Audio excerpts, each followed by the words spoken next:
So the frets are ready. Fret job's over with.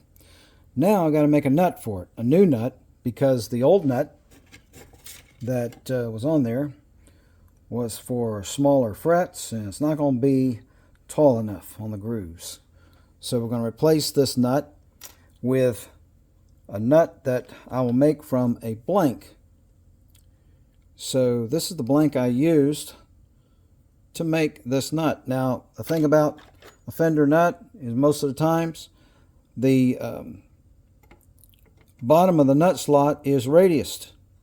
This is radiused, and the fingerboard, of course, is radiused to a 9.5, and the nut slot will be also radiused to that 9.5 radius. So you need to radius the top, not just the top of the nut to a 9.5, but also the bottom of the nut has to be radiused for that curvature.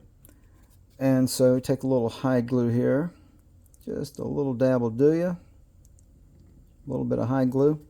I like to use hide glue to put in nuts because they're much easier to get out if I ever need to. Hide glue is going to hold it in there. These will fit very snug when I make them. The sides will be flush, and you don't have to worry about the nut falling out. So the hide glue holds it in there well, and it fits so snug. As a matter of fact, this one hardly needs any glue in it. It's now laying flush. It's smooth with the fingerboard edges. And so I'm going to take my string spacing rule. This is a Stumac string spacing rule. And just every nut spacing on the planet is here for guitars and bass.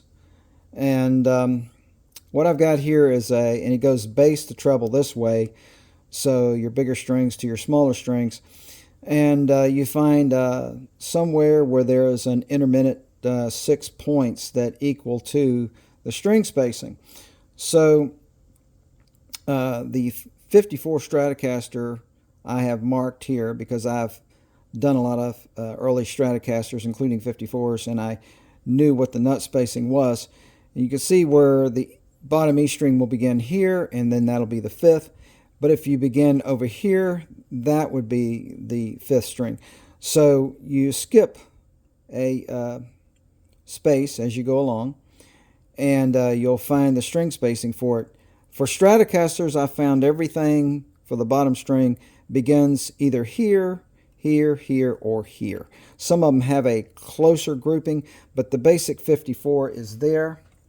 And I can take the old nut and see how it was spaced. And looking at the old nut, let's see what it did. Looking at that, and it looks like it is a 54, almost right on the nose. So you take a pencil, a sharp pencil. You got to have a freshly sharpened point on it. And I do this by eye, but I also do a measurement just to make sure when I'm done. So what I'll do here is I'll move this over slightly and insert my pencil tip right there where the bottom E string needs to go. That marks that one. That marks that one. That marks that one. There's my G string, my B string, and my E string. So there we go. There are my targets for the nut slots. What I'll do is I'll make these. I'll make a couple of small indentions once I get the neck in the body jig. I'll show you that on the next video. When we do the full setup on the guitar, I'll show you how I groove these out and set this neck up so I can send it back to the customer with a full adjustment on the truss rod, the nuts, slots at the right depth, so all he has to do is just basically bolt it on the guitar and string it up.